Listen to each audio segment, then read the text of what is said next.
안녕하세요. 미국 유학 소개해주는 남자 미소남 샨입니다. 여러분, 미국 하면 어떤 분위기가 가장 먼저 떠오르시나요? 세상에서 가장 바쁜 도시 뉴욕? 아니면은 칠한 분위기의 캘리포니아 비치? 사실 이 질문에 정해진 답은 없습니다. 왜냐하면 미국이란 나라는 땅덩어리가 워낙 넓기 때문에 어떤 하나의 개념으로 규정되지 않죠. 그래서 오늘은 이 미국이란 나라가 지역에 따라 어떻게 다른지에 대해 이야기해 보려고 합니다. 서부, 동부, 중부, 남부 이렇게 4지역으로 나눠서요. 유명한 도시, 날씨, 문화, 분위기 등 이 각 지역마다 가지고 있는 특징에 대해 이야기해 볼 겁니다. 그리고 영상 마지막에는 미국 유학을 계획하고 있는 유학생들을 위한 몇 가지 유용한 팁도 공유할 예정이니 끝까지 주의 깊게 시청해 주시기 바랍니다. 그럼 바로 시작하겠습니다. 미국, USA의 시발점, East Coast, 동부부터 먼저 이야기해 보겠습니다. 1620년대 이 영국에서 건너온 이민자들이 밟은 첫 땅이 바로 동부 지역이죠. 그 이후로 아메리칸 드림이란 꿈을 안고 무수히 많은 유럽 이민자가 미국으로 건너왔습니다. 그래서 이 동부에는 우리에게 익숙한 대도시가 많습니다. 대표적으로 뉴욕, 보스턴, 필라델피아, 그리고 미국의 수도 워싱턴 DC가 있죠. 동부 지역 날씨 특징은 추운 겨울인데요. 특히 북동부 쪽은 상당히 춥습니다. 겨울엔 눈이 정말 많이 와요. 이거에 관한 한 가지 일화를 제가 소개해드리자면 저는 미국 유학 생활을 서부에서 시작해서 동부로 간 케이스거든요. 제가 주변 사람들한테 이 동부로 이사를 간다고 하니까 막 걱정을 하더라고요. 션, 너 이렇게 날씨 좋은 서부에 있다가 동부 가서 적응 잘 할 수 있겠니? 이렇게요. 그 당시 저는 뭐 날씨에 민감한 성격이 아니어서 괜찮아, 날씨가 거기서 거기지 뭐 이랬었습니다. 제가 이사한 동네가 뉴욕주 북동부에 위치한 이타카라는 조그만 도시인데요. 8월에 여기로 넘어갔는데 도착하니까 날씨가 너무 좋은 거예요. 8월이면 이 한국에서는 찜통 더위가 한창일 텐데 여기는 기온도 그렇게 높지 않고 특히 마음에 들었던 점이 습하지가 않더라고요. 그런데 한 10월, 11월 되니까 이상기류를 제가 감지했습니다. 뭔가 좀 잘못 돌아가고 있다.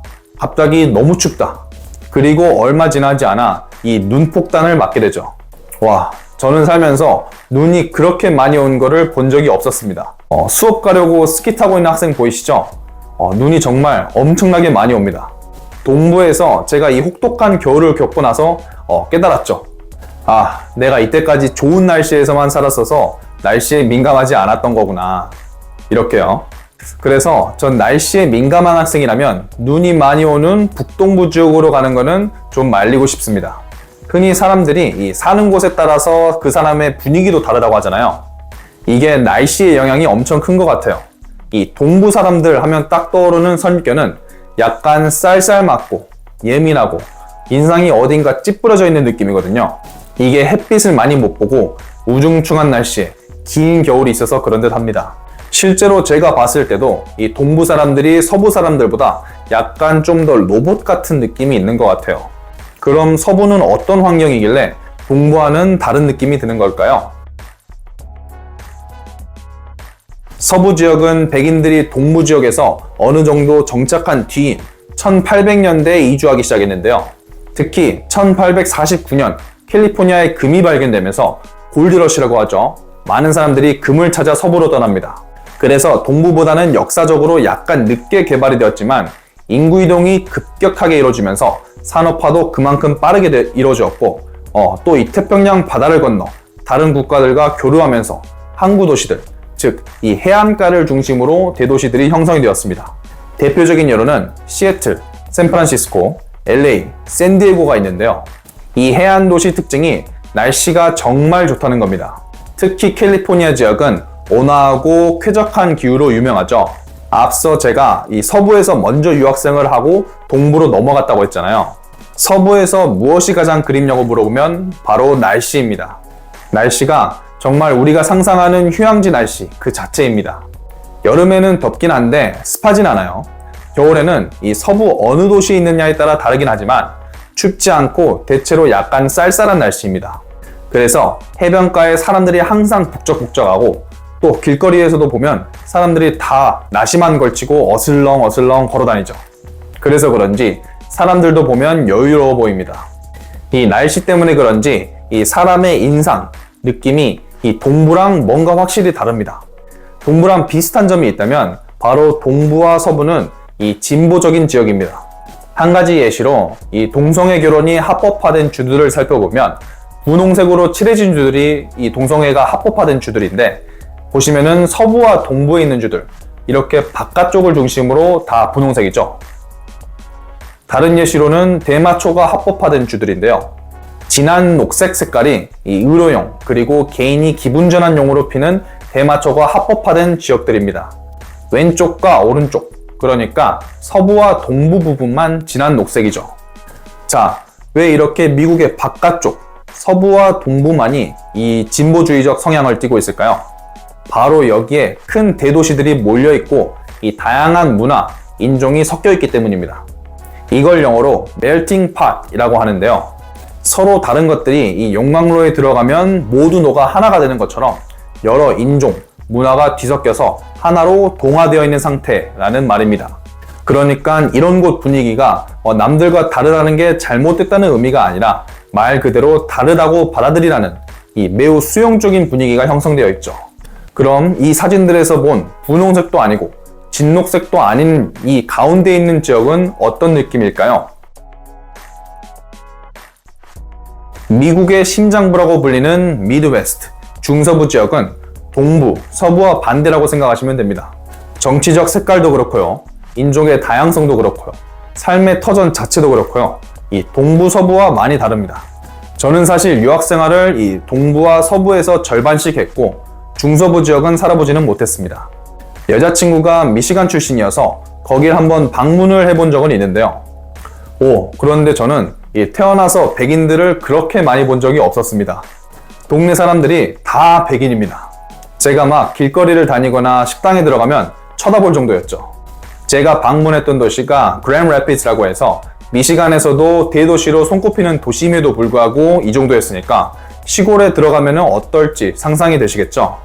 물론 중서부에도 시카고, 콜럼버스, 인디애나폴리스, 디트로이트와 같은 대도시들이 있기는 합니다. 하지만 중서부 지역 대부분은 이 시골 농장 느낌이 조금 납니다. 여러분, 이 미국 농장이라 해가지고 이렇게 광활한 농지에 이 비행기가 날아다니면서 농약 뿌리는 사진을 본 적이 있으신가요? 이게 바로 중서부, 미드웨스트입니다. 또 이 넓디 넓은 중서부, 특히 디트로이트에는 예전에 공장도 엄청 많이 있었는데요. 제가 중서부 지역을 소개할 때 미국의 심장부라고 했죠. 이게 중서부 지역이 미국 가운데에 있으니 서부와 동부를 잇는 역할을 해서 심장부인 것도 맞지만, 중서부가 농업과 공업을 책임지니 미국의 심장부다 라는 말도 있습니다. 미국으로 유학을 간다면 사실 학교를 중서부로 가지 않는 이상 이 지역을 갈 일은 별로 없습니다. 대도시나 유명한 관광지가 다 서부와 동부 지역에 퍼져 있으니까요. 그래도 이 지역 생활비가 이 서부와 동부에 비해 많이 저렴하기 때문에 예산이 넉넉치 않는 유학생들에겐 매력적인 선택지가 될 수도 있습니다. 자, 그러면은 중서부는 이쯤 하고 남부로 한번 내려가 볼까요? 남부 하면 제일 먼저 머리에 떠오르는 주는 텍사스인데요. 서부 카우보이 영화에 나오는 지역이 바로 텍사스 남부 지역입니다. 영화에서 보면 땅이 엄청 말라 있고 엄청 더워 보이죠? 남부에 있는 주들이 아무래도 이 넓은 미국 땅덩어리 밑에 위치해 있기 때문에 아열대 기후를 가지고 있습니다. 저는 플로리다에서 이 겨울방학 한 달을 산 적이 있었는데 이때는 날씨가 정말 좋더라고요. 반팔 입고 다니기 딱 좋은 날씨고 습하지도 않고요. 그런데 플로리다가 이 건기와 우기로 1년 날씨가 나뉘는데 저는 운 좋게 건기에 거기에 있던 거더라고요. 플로리다는 여름이 되면 엄청 습하고 비도 많이 온다고 합니다. 남부 지역은 역사적으로도 이 그들만의 스토리가 많이 있는데요. 텍사스를 예시로 들면 여기는 자기네들을 미국인이라 부르지 마라, 우리는 텍사스인이다 라고 할 만큼 마이웨이입니다. 원래 여기가 이 멕시코 땅이었는데 텍사스에 미국인들이 더 많이 살고 또 이들이 멕시코에서 떨어져 나길 원하면서 이 미국과 멕시코가 전쟁을 벌였거든요. 결과적으로는 미국이 이기면서 텍사스가 미국 땅으로 넘어갑니다. 그런데 이 텍사스가 미국에 정식적으로 합병이 되기 전에 10년 동안은 이 독립된 공화국이었습니다. 이 사진을 보시면 그 당시 이 텍사스 국기거든요. 별 하나가 국기에 딱 박혀 있죠. 미국 성족에 있는 별이 주를 나타내는데 텍사스에는 이 주기에 별 하나가 외롭게 딱 박혀져 있습니다. 그만큼 자기네들 프라이드가 있는 거죠. 또 남부는 흑인 역사도 매우 유명합니다. 1900년대 중반 이 흑인 노예 해방 전까지 남부에는 흑인들이 인간 대접도 못 받으면서 노예처럼 농장에서 노동을 해야 했는데요. 흑인 노예 인구가 정점을 찍을 당시인 1860년대에는 그 인구가 자그마치 400만 명에 가까웠다고 합니다. 그래서 그런지 이 남부 지역에는 이 흑인 문화가 음악, 문학, 예술 등 이 다양한 문화의 유산으로 남아있죠. 지금도 남부 지역 특정 도시들을 가면 이 흑인 인구 비율이 높은 도시들이 있는데요. 제가 조지아주 아틀랜타에 놀러 가보니까 거기는 길거리의 사람들이 거의 싹 다 흑인이더라고요. 중서부 지역은 거의 백인이고 남부 지역은 거의 흑인이고 인종이 다양하지 않다는 점은 똑같지만 그 결이 다르죠. 제가 앞서 이 서부와 동부에 다양한 인종과 문화가 있으니까 사상이 진보적이라고 했잖아요. 그럼 반대로 중서부와 남부 지역은 보수적이겠죠. 실제로도 이 미국 정치를 보면은 바깥쪽이 주로 파란색, 안쪽이 빨간색인 걸 확인할 수 있습니다. 자, 이제 각 지역의 차이점을 살펴봤으니까 여러분께 이 미국 유학을 생각 중이시라면 어느 지역으로 가면 좋을지 팁을 소개해 드리겠습니다. 우선 저는 이 영상에서 강조했듯이 날씨가 매우 중요하다고 생각합니다. 여러분이 따뜻하고 습하지 않는 휴양지의 날씨를 원하시면 캘리포니아로 가시고, 춥고 눈 오는 걸 좋아하신다면 중서부 위쪽 지역하고 북동부 지역으로 가시는 걸 추천드립니다. 도시 사이즈도 중요한데요. 한국이야 인구 밀도가 높아서 시골에 내려가도 인구가 몇만은 되잖아요. 미국은 시골에 가면은 정말 마트에 장을 보러 30분 차를 타고 나가야 될 수도 있습니다. 그러니 유학을 갈 거면 어느 정도 인프라가 갖춰져 있는 도시로 가길 추천드립니다. LA, 뉴욕 이런 큰 도시 같은 경우에는 정말 큼직큼직한 동네이고 다양한 경험도 할 수 있지만 그만큼 생활비가 많이 나오고요. 이런 대도시 주변에 있는 위성도시로 가면 생활비가 그나마 저렴하면서 지루하지 않는 삶을 살 수 있습니다. 자, 여러분의 기호에 맞게 어느 지역으로 갈지 결정을 했다면 이제 열린 마음을 가지고 새로운 경험을 할 준비를 하세요. 앞서 제가 말씀드렸다시피 미국은 다양한 배경을 가진 사람과 교류할 기회가 많은 나라입니다. 각 지역마다 존재하는 그 특유의 문화와 관습을 이해하고 포용하면 여러분의 삶을 바라보는 관점이 확장될 겁니다. 공부도 중요하지만 이 주말에 시간 내서 주변 도시에도 많이 놀러 가보도록 하세요. 유학 생활을 하고 돌아오면 잊지 못할 추억으로 남을 겁니다. 이것으로 오늘 영상을 마치도록 하겠습니다. 오늘 영상이 유익했다면 구독과 좋아요 부탁드리며 오늘도 긴 영상 시청해주셔서 감사합니다.